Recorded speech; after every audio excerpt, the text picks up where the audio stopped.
नमस्कार साथियों, समाजवादी पार्टी अपनी चौथी सूची जारी करने जा रही है। उसमें कौन होंगे प्रत्याशी, उन प्रत्याशियों के संभावित नाम मैं आपके सामने बताने जा रहा हूं। इसमें जो चेहरे दिखाई दे रहे हैं, कुछ उसमें लोकसभा के प्रत्याशी होंगे जो उसमें चौथी सूची जारी होने जा रही है।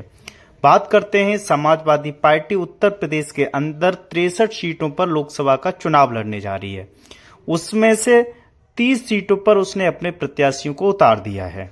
यानी कि सूची में भले ही नाम 31 यानी कि 31 थे, यानी कि धर्मेंद्र यादव का नाम बदायूं से काटा गया और उनकी जगह पर चाचा शिवपाल सिंह को उतार दिया गया। आगे आने वाले समय में धर्मेंद्र यादव, पल्लवी पटेल और रामपुर में आजम खां जैसी सीट पर किसे प्रत्याशी बनाया जाएगा, इसकी चर्चा हम इस वीडियो में करने जा रहे हैं। तो आज हम आपको ये भी बताए जा रहे हैं कौन कौन और कहां से चुनाव लड़ेंगे। इंद्रजीत सरोज को लोकसभा का चुनाव लड़ाया जाएगा। एसटी हसन का भी नाम आपको अगली सूची में मिलेगा और रामपुर से आजम खां के परिवार से भी लोकसभा का प्रत्याशी किसी को बनाया जाएगा। इस पर हम विस्तृत रूप से चर्चा करेंगे। आपको पता होगा कि धर्मेंद्र यादव का बदायूं से सीट काट करके वहां पर चाचा शिवपाल सिंह को समाजवादी पार्टी चुनाव लड़ाने जा रही है। शिवपाल सिंह यादव को बदायूं से क्यों उतारा गया, इसकी वजह क्या है, इस पर भी मैं आपको बताऊंगा। आपने देखा होगा समाजवादी पार्टी के राष्ट्रीय सचिव, महासचिव के पद से इस्तीफा दिया था शेरवानी ने। तो ये कयास लगाए जा रहे थे कि वो धर्मेंद्र यादव के लिए कहीं ना कहीं एक मुश्किल खड़ी कर सकते हैं। लेकिन उसी को देखते हुए अखिलेश यादव ने शिवपाल सिंह यादव को बदायूं से चुनाव मैदान में उतार दिया। माना जाता है कि वो शिवपाल यादव के बहुत करीबी हैं और शिवपाल यादव का वो विरोध नहीं कर पाएंगे। हालांकि ऐसा उन्होंने खुद एक वीडियो में एक साथी के साथ बताया कि मैं शिवपाल का बहुत एहसानमंद हूं और मैं उनका विरोध नहीं कर सकता हूं।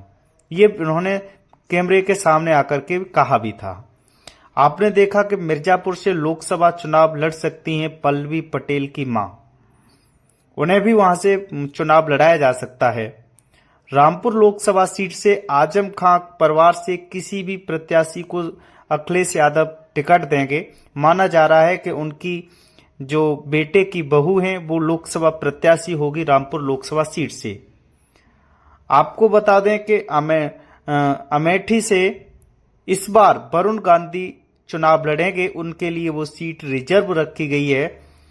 तो ऐसा बिल्कुल कयास लगाया जा रहा है और आने वाली जो सूची है उसमें ये नाम आपको देखने के लिए मिल सकते हैं। आगे मैं बताऊंगा पल्लवी पटेल को भी फूलपुर से लोकसभा का चुनाव लड़ाए जाने की पूरी अटकलें चल रही हैं, क्योंकि जब से ये राज्यसभा का चुनाव हुआ है तब से ये चर्चा बहुत ज्यादा तेज हो गई है कि इस बार अखिलेश यादव अब पूरा जो ध्यान है वो पीडीए की तरफ अग्रसर करेंगे और पीडीए के प्रत्याशी को ही लोकसभा का चुनाव लड़ाएंगे। सबसे बड़ी बात मैं आपको बताने जा रहा हूं कि जिस तरीके से इंद्रजीत सरोज को यदि लोकसभा का चुनाव लड़ाया जाता है, अंबिका चौधरी को चुनाव लड़ाया जाता है, तो ये एक बड़े चेहरे होंगे समाजवादी पार्टी की तरफ से और एक बड़ी कामयाबी अखिलेश यादव को हासिल हो सकती है। ऐसा भी माना जा रहा है कि जिस तरीके के जो परिणाम अभी राज्यसभा के चुनाव में आए हैं उससे ये क्लियर हो गया है कि कौन कौन पीडीए के साथ है और कौन पीडीए के खिलाफ है। समाजवादी के कई विधायकों ने जो क्रॉस वोटिंग की है उसको लेकर के भी अखिलेश यादव बड़ा एक्शन ले सकते हैं। उसमें माना जा रहा है कि अखिलेश यादव को ये कंफर्म हो गया है कि कौन कौन चाहते हैं कि समाजवादी पार्टी के साथ पीडीए को मजबूत किया जाए।